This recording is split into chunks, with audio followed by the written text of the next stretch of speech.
हिस्सा है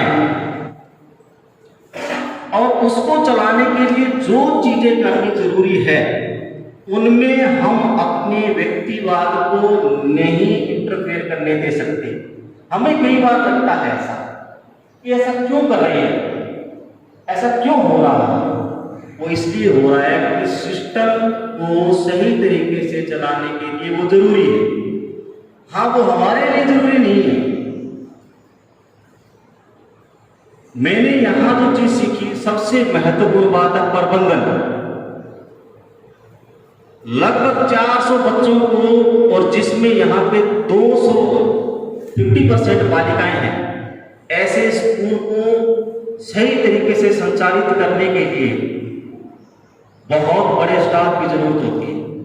पर मैं आपको बता दूं कि जब मैं यहाँ आया था तो मेरे आते ही विदाई का दौर शुरू हो गया था और एक समय ऐसा आ गया था कि संस्था प्रधान जी के साथ मिला करके हम 6-7 का स्टाफ थे। फिर भी ये विद्यालय की जो सारी गतिविधियां वो इसी सिस्टम से चली, क्योंकि सिस्टम में वो सब काम जरूरी थे और ये सब निर्भर करता है प्रबंधन पे। हाँ, अपने को अच्छा लगता है जब प्रबंधन ठीक नहीं होता है, पर हम उस चीज के बाबत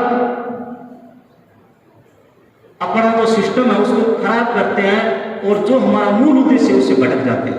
आपको दुगनी मेहनत करनी पड़ सकती है, क्योंकि स्टाफ नहीं है तो दुगनी मेहनत करनी पड़ेगी।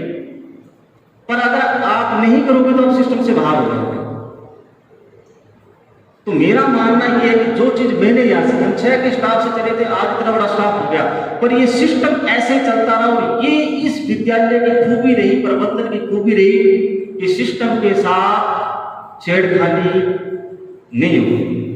और ये सबसे बड़ी बात है। मैं मेरे खुद का विद्यालय मैंने संचालित किया, 6 साल झालावाड़ रह के आ गया और यहाँ से मैं दूसरे विद्यालय में जाके आ गया। अभी बच्चों से बात कर रहा था, मैंने कहा अपना विद्यालय 80% विद्यालयों से भिन्न है। जो यहाँ व्यवस्थाएं हैं और जिस प्रकार सिस्टम चल रहा है, वास्तव में लोग नाम से प्रशंसा करते हैं कि आप कहाँ से आए, वहां से आए। वहां तो कोई कमी नहीं होगी।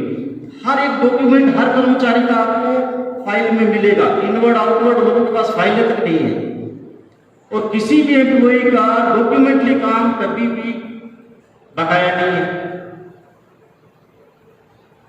और स्कूल अगर समय पे लगना है तो लगना है, 1 बजे छुट्टी होनी है और कक्षा में जाना है तो जाना है। इसमें बुराई क्या है? सच्चाई से स्वीकार करें तो इसमें बुराई क्या है? सब तो सही तो है। हाँ, अपना इंटरफेयर, व्यक्तिगत इंटरफेयर करना चाहते हैं वो नहीं हो सकता। तो मेरा यही कहना है कि हम जिस सिस्टम को फॉलो कर रहे हैं उसका सही ढंग से अनुसरण करें। अगर नहीं करेंगे तो हम परेशान हो जाएंगे और परेशान होकर अगर आप काम करोगे तो गलतियां होगी और गलतियां बढ़ती बढ़ती आपका व्यवहार बन जाती है। वो व्यवहार लोगों की नजरों में आ जाता है। आप किसी गलती को दोहराओगे वो आपका व्यवहार बन जाएगा। तो मैं यही कहूंगा कि जो मैंने यहाँ सीखा, अनुशासन और सिस्टम को सही ढंग से चलाना, उसके लिए मैं संस्था प्रधान जी की तहे दिल से तारीफ करता हूँ। हाँ, कुछ बातें जो व्यक्तिगत लाभ की होती है नहीं मिल पाती। एक बात मेरे को याद आती है, शुरू में जब हम आए थे, हमारी पहली मीटिंग थी, साहब से हमने कहा कि साहब कुछ थोड़ा बहुत हमें भी लाभ आप दिया तो रमेश जी लाभ दिया नहीं, लाभ लिया जाता है। अब इसके आगे में कुछ नहीं करें। आपका काम बोलेगा, बस काम चाहिए सिस्टम। दूसरी बात, मैं भाग्यशाली रहा कि मुझे कभी भी 6 साल में बच्चों के सामने या मेरे संस्था प्रधान जी के सामने किसी प्रकार की गलानी महसूस नहीं हुई किसी भी काम के लिए, क्योंकि आपने जो कहा उसको हमने फॉलो किया, हमें उसको फॉलो करना था। बच्चों के साथ विद्यार्थी एक विद्यार्थी होता है। अगर आप एक विद्यार्थी को विद्यार्थी की नजर से देखोगे तो आपसे चूक नहीं होगी। और आपने विद्यार्थी को नाम से, मैं अभी भी बहुत कम लड़कों के नाम जानता हूं, पर मैं जिनको, पर शकल से मैं हर बच्चे को जानता हूं, व्यवहार से हर बच्चे को जानता हूं। पर आपने जब बच्चे को नाम से अलग से पहचानना शुरू शुरू कर दिया, गड़बड़ हो जाएगी। विद्यालय में हमारा हर जो आने वाला छात्र छात्रा है वो हमारे लिए विद्यार्थी है। आप उसको विद्यार्थी के भाव से देखते रहिए, आपसे कभी मिस्टेक नहीं होगी। मैं आज यहाँ खड़ा हुआ भाग्यशाली महसूस कर रहा हूँ कि मुझे कभी किसी बच्चे से, कोई किसी बच्चे ने 6 साल में आके कोई शिकायत नहीं की, सर मुझे आपसे ये शिकायत है। और एक बात कही थी अभी देवता राम जी ने कि आपका व्यवहार, तो हम जिस सिस्टम में काम करें, जहां रह रहे हैं, उसके लिए एक महत्वपूर्ण व्यवहारवाद है। व्यवहारवाद हम साइकोलॉजी में पढ़ के आते हैं और एक लेस गिबलिन की पुस्तक है व्यवहार में कुशलता। कभी मौका मिले तो पढ़ना, व्यवहार में कुशलता, लेस गिबलिन की पुस्तक है। वो कहते हैं कि आपका किसी के साथ व्यवहार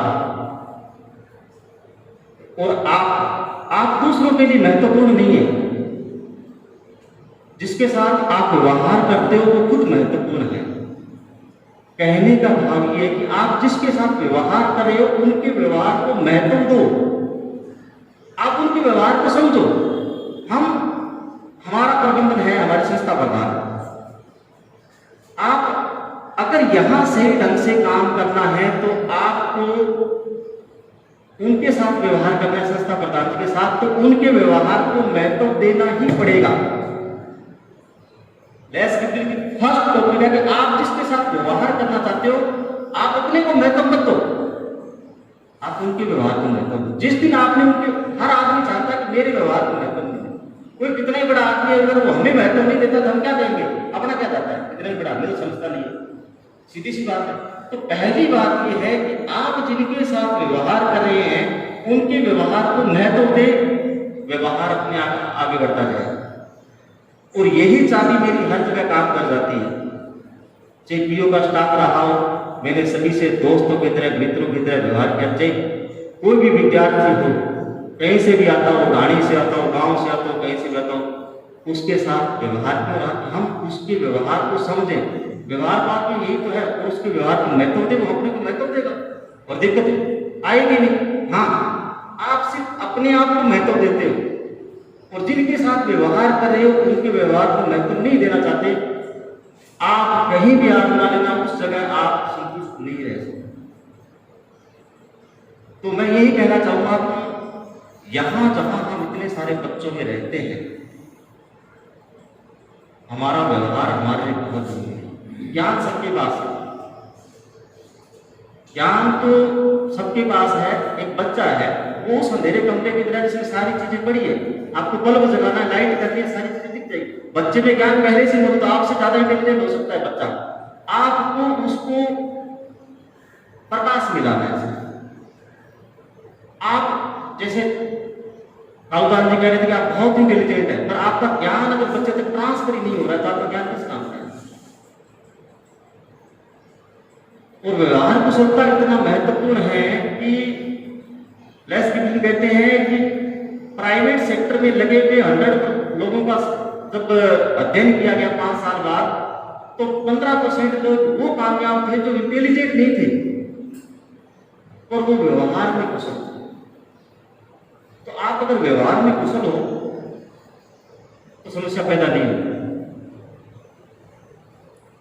और यही कहना चाहूंगा कि विद्यालय में जब हम आ गए हैं तो इस विद्यालय परिवार में जो भी पेड़ पौधे हैं, हमारा जो भी भौतिक संसाधन हैं और शैक्षिक गतिविधियां हैं, शैक्षिक गतिविधियां हैं, उनको दिल से करें। जिस दिन फॉर्मेलिटी करने लग जाओगे उस दिन भी प्रॉब्लम आने लग जाएगी। अब हर सब जगह गए, यहाँ का ये जो पेड़ पौधे हैं, अपने भौतिक संसाधनों की मैं बात कर रहा था कि यहाँ जितने भी संसाधन है हमारे संस्था प्रधान जी के ध्यान में है, सबके ध्यान में, उसमें हमें इतना सुकून मिलता है कि हमें किसी चीज की परवाह करने की जरूरत नहीं है। तो मैं मेरे साथियों से यही गुजारिश करूंगा कि सिस्टम को फॉलो करें, व्यवहार कुशलता को अपनाएं और जहां काम करें वहां दिल से करें। आप कर भी रहे हो और आपका मन भी नहीं है तो परेशानी उत्पन्न हो जाएगी।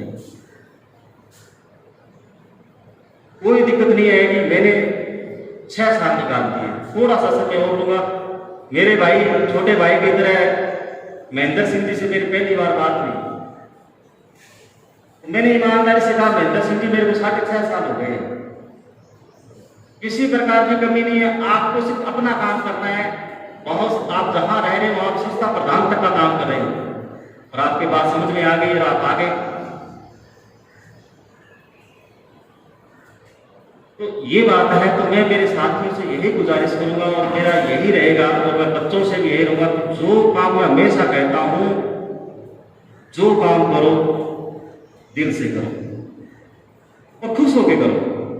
आप रोते रोते भी करोगे ना तो भी करना है, दिल से करोगे खुश होकर तो भी करना है। खुश करने की कसौटी तक तो जाओ। आप दूसरे के व्यवहार को महत्व देके देखो, फिर देखना वो भी आपको महत्व देते हैं। खूब मेहनत करें।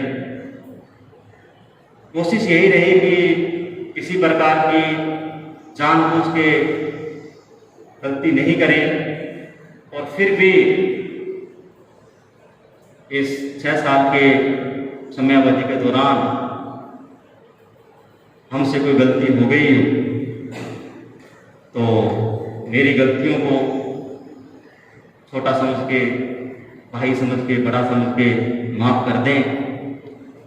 और बस एक बात यही बार बार कहूँगा कि बुझ जाते हैं चिराग कई बार अपनी ही गलतियों से।